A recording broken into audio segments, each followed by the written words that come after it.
Pas 11 vitesh rikthehet gjuetia në Shqipëri. Ligji që lejon gjuetarët të ushtrojnë aktivitetin e tyre në zona të caktuara, tashmë është dekretuar dhe botuar në fletoren zyrtare. Me ligjin e ri, gjuetar nuk mund të jetë dikush më i vogël se 25 vjeç dhe po ashtu veç kriterit të moshës, duhet të ketë edhe armë gjahu me leje dhe të jetë licencuar për aktivitetin. Ata persona të cilët do të ushtrojnë veprimtarinë e gjuetisë duhet të jenë në radhë të parë të pajisur me lejen për armëmbajtje dhe njëkohësisht edhe me licencën për ushtrimin e veprimtarisë së gjuetisë, e cila do të bëhet kjo në bashkëpunim me Federatën e Gjuetarëve, të cilët kanë edhe njohuritë edhe kapacitetet njerëzore për të vlerësuar subjektet të cilët do të ushtrojnë veprimtarinë e gjuetisë. Sipas ligjit të ri, bashkitë kanë për detyrë të caktojnë zonat ku do të lejohet gjuetia.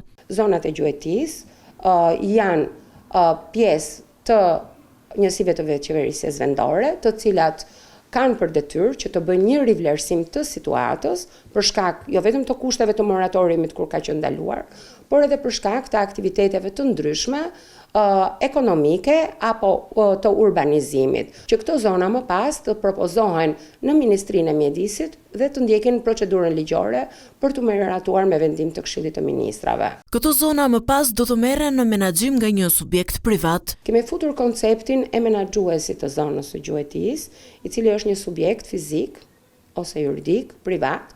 Këtu nuk përjashtohen as federatat e gjuetarëve, të cilët do të marrin në përdorim një zonë me një afat prej 10 vjetësh. Dhe është detyrë e njësive të veçqeverisjes vendore që me dhënien në përdorim të një zone gjuetie të përgatisin planin e menaxhimit për këtë zonë dhe njëkohësisht menaxheri i zonës së gjuetisë të përgatisi dhe planin e biznesit dhe kuotat. Megjithatë, edhe pse ligji për rikthimin e gjuetisë është miratuar, aktiviteti nuk mund të ushtrohet ende. Së pari, kjo është një periudhë kur nuk lejohet gjuetia për të respektuar ciklet biologjike të kafshëve, si letargjia apo riprodhimi. Po ashtu, bashkitë kanë këtë vit në dispozicion për të përcaktuar zonat e gjuetisë dhe ato të mbarshtimit.